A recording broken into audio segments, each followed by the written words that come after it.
LPVO mounting considerations. So let's talk about it.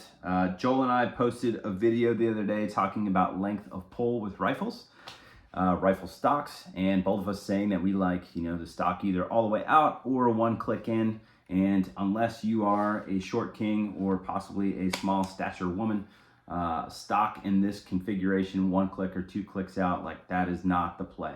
It just makes you like super scrunched up on the gun.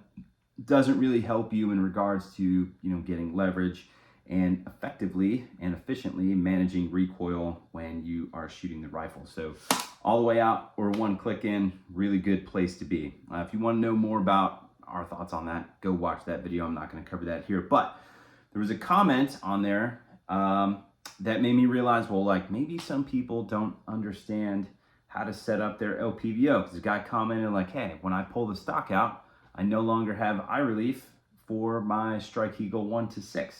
So I kind of wanted to help him out with that. So if you mount your scope on your rifle and you typically have your stock all the way out, and then you go like do something like this, and you're like, see, Nick and Joel are wrong. I no longer have good eye relief on this, and I have to do something like this.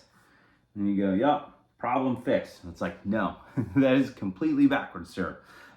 You would want to set up your rifle around you in the way that you connect to the gun, in the way that you like to mount the gun. So if you like your stock all the way out, the LPVO needs to be set up around you. So if your LPVO is too far forward, kind of like this one is right now, the answer would not be to move the stock in. The answer would be to move the LPVO further to the rear, kind of like this, right?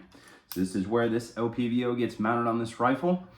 And I run the stock all the way out and I have perfect eye relief. If it had shorter eye relief, I would just simply move the scope a little bit further back until my eye relief was exactly where I wanted it to be.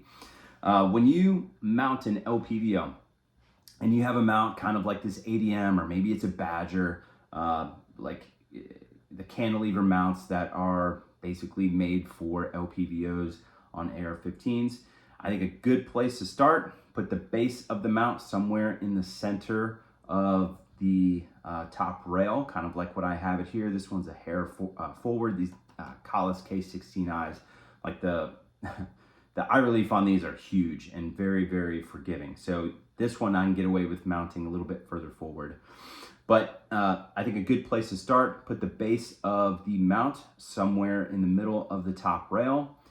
Mount your scope in the scope rings very loosely. This way you can pull the scope back and forth, and you can make like very, very fine adjustments in regards to where it actually needs to be tightened down. It's like, as you can see here, the scope is a little bit further forward in these scope rings instead of the scope being exactly centered in the scope rings. And that's just because I mounted this and it's like, I need it to be a little bit further forward. And because of the super awesome eye relief that these Kahles K16Is have, like I didn't have enough top rail. Like, yes, there's one spot left, but that would not give me the enough eye relief to have the scope properly mounted. So I just basically moved the scope a little bit further up in the rings. So again, mount it somewhere in the middle of the rail, loosely mount the scope, right?